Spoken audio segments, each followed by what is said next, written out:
kita bergabung Nan Sarunai Official dari sahabat Nan Sarunai.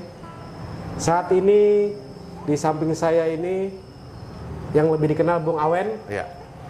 Jadi beliau ini adalah praktisi di bidang hukum juga dan berkecimpung dalam penanganan pendampingan secara hukum masyarakat maupun pelaku usaha. Menarik bagi kita yang dihadapi khususnya masyarakat dan juga sebagai pelaku usaha dengan terbitkan Peraturan Presiden nomor 5 tahun 2025 tentang penertiban di lokasi kawasan hutan. Betul.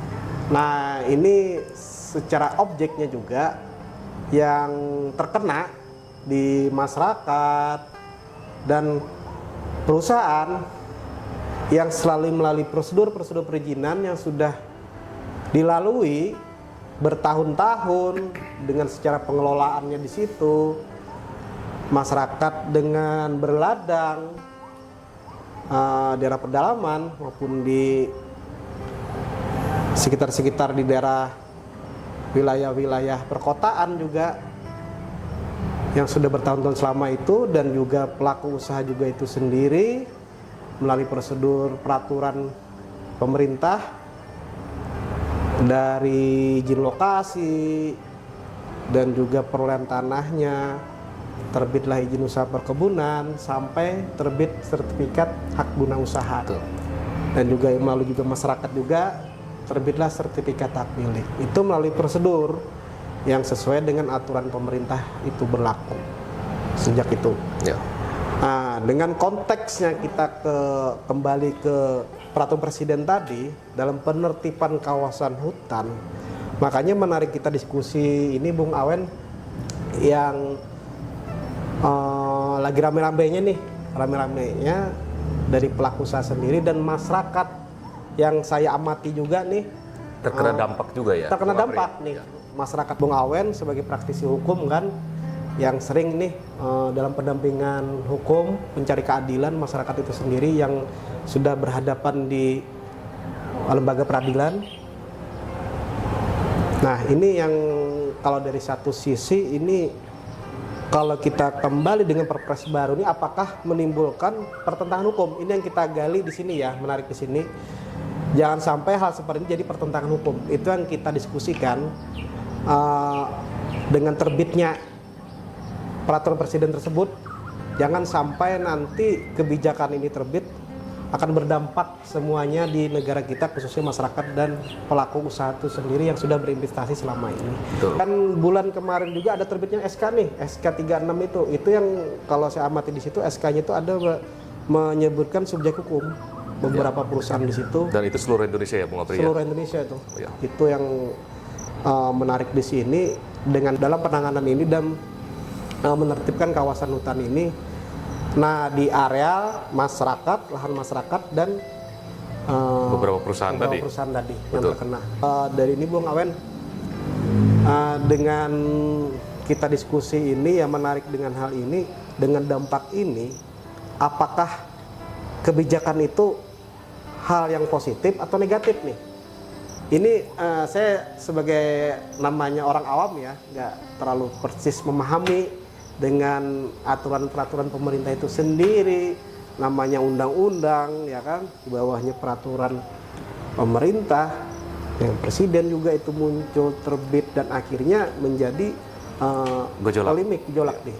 Ini yang kita mungkin Bung Awen tadi menjawab pertanyaan dari Bung Apri ya. Kita melihat jadi dari sisi mana nih? Kenapa pemerintah mengeluarkan perpres? ya. Di mana di sana ada Undang-Undang Cipta Kerja pada era Pak Jokowi dan ada turunannya di sana, ada PP 24 yang mengatur itu terkait penertiban kawasan. Seperti yang disampaikan Bung Apri, tadi kan memang dalam PP 24 itu bisa kita laksanakan untuk penertiban kawasan itu, tapi ada dua solusinya. Satu, kita mengajukan permohonan pelepasan kawasan. Yang kedua, kita bisa melakukan terkait denda administratif.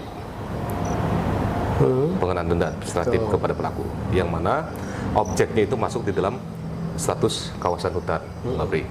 Nah, saya melihat dari sisi kenapa pemerintah ini tiba-tiba bulan Januari tadi menerbitkan Perpres 5 2025. Betul. Yang mana itu mengagetkan pelaku usaha, Bung Apri.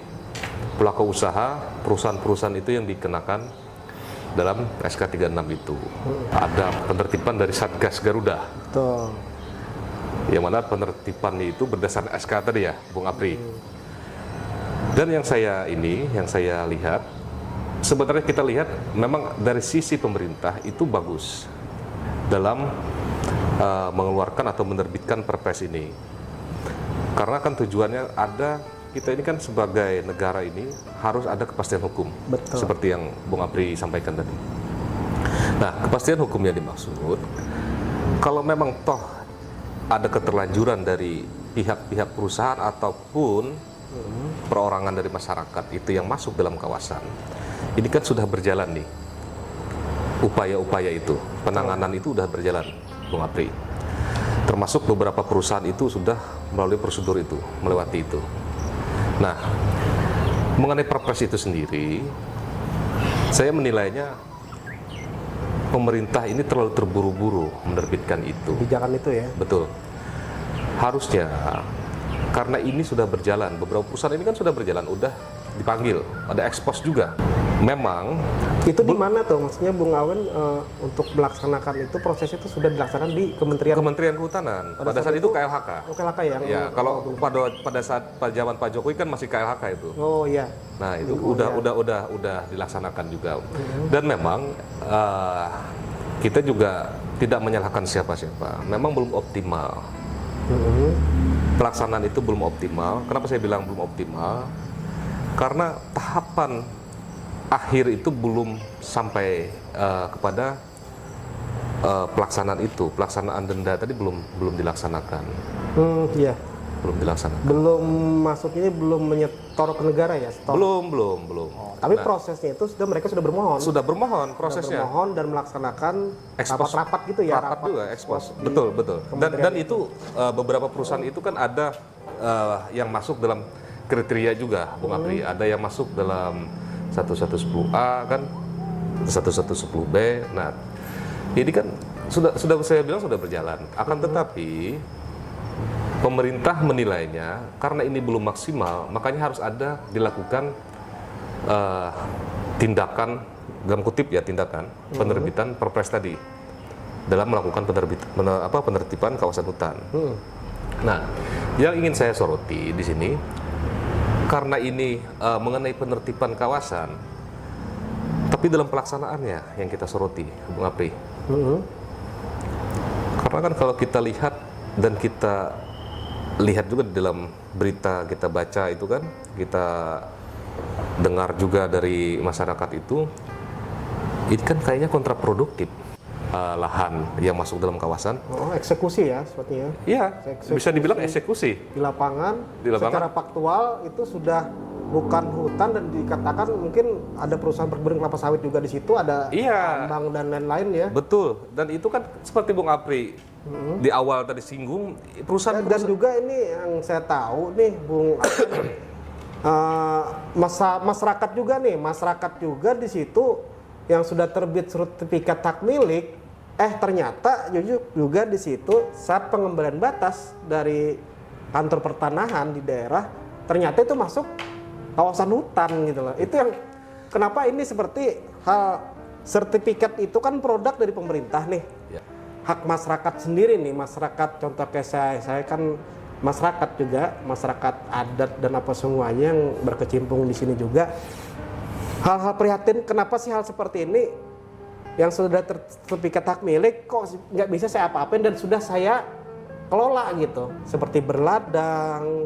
Ya saya orang awam yang nggak tahu seperti itu kok menjadi salah satu keseriusan pemerintah ini dalam penjelasan itu seperti apa gitu. Apakah dampak dari masyarakat itu sendiri harus mengeluarkan atau mengembalikan ke negara, dan sertifikat yang sudah saya miliki melalui jual beli apa segala sesuatunya yang sudah saya kelola saya lepas begitu saja itu? Apakah saya harus bayar seperti tadi bicara 100 supaya menjalankan 110A, ya kan? Dengan penganan PSDADR kalau bicara di kehutanan, dan juga denda administrasi 110B. Ya. Terkait dengan masyarakat perorangan, tadi kan memang kita bisa melakukan permohonan pelepasan kawasan, Bung Apri. Contoh ya tadi kan ada Tora ya. Ya, seperti Tora. Tora itu Betul, secara betul. kolektif. Dia sudah memiliki sertifikat, tapi oleh pemerintah tiba-tiba ditetapkan sebagai statusnya dalam masuk kawasan. Ya. Sedangkan kan hak ini kan melekat. Hak seseorang itu kan melekat. Semenjak dia masih dalam kandungan udah hak. Apalagi terkait ini kan hak akan tanah, hak atas tanah kan. Nah, ketika dia udah diterbitkan sertifikat dan masuk dalam kawasan, memang pemerintah juga memberikan ruang untuk itu, Bung Apri, untuk mengajukan permohonan pelepasan kawasan tadi, ya, termasuk dengan misalnya ada Tora tadi ya, ada Tora bisa. Nah, tapi kita fokus kepada Perpres tadi ya, Perpres 5 2025 tadi memang. Memang dalam hal ini kita ada kebingungan. Tanda tanya nih. Tanda tanya. Perpres Ya seharusnya menurut kita ya melawan undang-undang nih. Makanya saya gini, Bung Aman ya, apakah dari pemerintah atau dengan SK tersebut terbit ya Perpres itu, apakah ada sosialisasi nih seharusnya ya? Menurut kita sih ada sosialisasi dulu nih ke masyarakat dan sosialisasi ke pelaku usaha itu sendiri, jadi supaya mengerti gitu loh. Tapi yang kita amatin nih, Bung Awen tadi ada beberapa satgas turun ke lapangan secara faktual itu perkebunan kelapa sawit dan segala sesuatunya dipasang pelang. Ini yang menjadi kekhawatiran bagi kita yang berdampak gitu loh. Ya. Baik. Jadi begini, Bung Apri. Perpres itu kan setara dengan undang-undang. Ketika dia sudah diterbitkan, maka semua masyarakat itu dianggap tahu. Dan pemerintah sendiri kita karena ada secara kemajuan zamannya dengan secara media apa semua sudah dianggap diketahui ya dengan masyarakat umum khususnya dan pelaku usaha itu sendiri ya. Betul. Makanya dalam hal ini harusnya pemerintah lebih sabar aja. Lebih sabar. Kalau memang ada kekurangan ya sudah kita optimalkan. Karena ini sudah berjalan kan. Jangan sampai hak-hak dari perusahaan juga diambil. Betul. Harusnya kan negara menjamin hak-hak setiap orang yang ada di negara Indonesia kan, termasuk para pelaku usaha investasi. Nah, beda kalau ini kan ada juga nih, Bung Apri, saya lihat di berita ada salah satu perusahaan di daerah Sumatera, PT Duta Palma, kalau Bung Apri pernah dengar, itu memang ada putusan pengadilan yang sudah berkekuatan hukum saat ini, dan itu diambil alih oleh negara dan diserahkan oleh kejaksaan kepada salah satu perusahaan BUMN milik negara. Jadi negara sekarang ada juga nih PT Agrinas Palma namanya. Ini menariknya di sini ya, makanya kalau seperti ini kan kalau kita ketika negara berkuasa kembali ya, dalam penegakan hukum dilakukan harus ada upaya restorasi, pemulihan dan pengembalian fungsi kawasan hutan. Betul. Ini yang itu dia catatan bagi kita juga nih. Catatan kita. Makanya saya bilang sisi positif memang negara itu ingin supaya ada kepastian. Ketika ada kawasan hutan yang dimanfaatkan baik oleh perusahaan, badan hukum kan, ataupun perorangan. Nah, itu negara memang ada hak untuk itu. Akan tetapi kan kita juga harus melihat ketika perusahaan itu memanfaatkan itu, prosedur itu kan sudah dilewati seperti Bung Apri bilang tadi, baik dari perizinan sampai ada prosedur yang dilewati tadi sampai kita keluar SK HGU ya. Iya, sertifikat HGU juga di situ dan hak masyarakat itu sertifikat hak milik. Betul. Nah, di sana makanya harusnya dari pemerintah dalam melakukan penetapan kawasan juga harus melihat ke sana.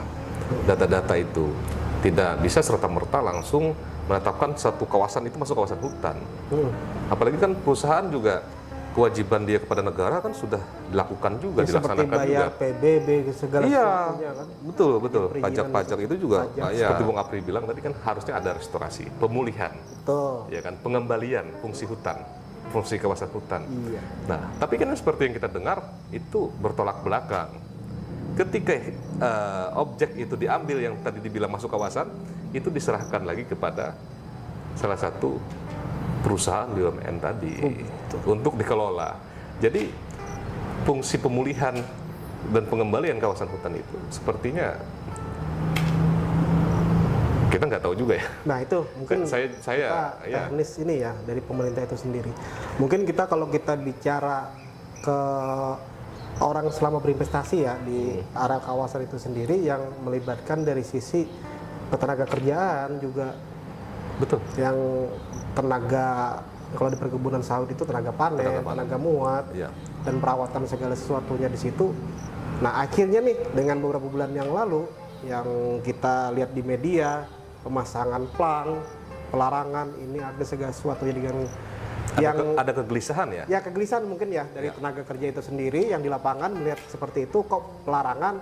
Emang sih yang apakah itu tetap melakukan aktivitas menunggu yang Bung Awen tadi sampaikan PT Agrinas ya, BUMN itu menunggu itu mengambil dulu atau biar dikerjakan mereka, atau kita nggak tahu juga nanti PT Agrinas ini dalam pengelolaannya. Nah itu dia, Bung Apri. Saya juga menyoroti hal itu. Ini kan PT Agrinas ini kan baru dibentuk. Yang saya dengar juga dan saya baca beritanya itu direkturnya adalah salah satu jenderal dari TNI. Mantan ya? Mantan. Nah, karena begini, Bung Apri, ketika kita mengelola satu perusahaan itu tidak gampang. Harus memiliki pengalaman bidang tersebut. Orang-orang yang profesional dalam menjalankan itu supaya perusahaan tersebut berkembang secara manajemennya. Betul, secara manajemen berkembang. Manusianya. Betul. Jangan sampai hal-hal seperti ini malah karena kan negara sekarang kan lagi krisis kita. Secara ekonomi kita lagi krisis. Jangan sampai ketika mereka mengambil alih perusahaan-perusahaan ini yang tadinya awalnya untuk pengembalian kawasan hutan tapi diambil alih pengelolaan atas tanah tersebut oleh PT Agrinas tidak berjalan sebagaimana yang diharapkan. Nah itu yang kekhawatiran kita ke depannya nih. Betul. Kalau orang-orang yang profesional menjalankan di dalam perusahaan ya kita masih ada harapan lah. Tapi kalau orang-orang dari bukan basicnya dari usaha tersebut, ini yang pemikiran kita bersama ya. Kalau kita sih mengharapkan Bung Awen, emang negara kita ini keadaan baik-baik saja lah. Beberapa masyarakat atau oknum masyarakat itu sendiri yang menilai hal-hal negatif tentang negara kita ya sebenarnya sih tidak ada. Tapi hal seperti ini yang harus kita klarifikasi sama-sama gitu, jangan sampai menimbulkan polemik khususnya di daerah kita ini. Betul, ini yang harus hadir untuk dalam penyelesaian ini dan memberikan sosialisasinya bagaimana. Ya mungkin kalau kita bicara dengan persoalan itu yang nggak ada habis-habisnya. Betul. Pasti ada persoalan. Makanya dengan persoalan itu bagaimana kita mencari solusinya. Nah, dan menyikapinya juga menyikapinya. kita. Betul. Ya, seperti itu. Siap. Bung Awen, mungkin yang kita maunya kembali dengan kebijakan tersebut yang benar-benar bisa menyelamatkan sendiri ya, menyelamatkan dengan terbitnya itu untuk jangan ada namanya nanti cacat hukum ya. Kita akhiri podcast hari ini. Semoga kita ke depannya dengan diskusi kita ini bisa bermanfaat untuk orang banyak yang dapat melihat podcast ini. Kita maunya dalam negara kita ini selalu aman-aman saja.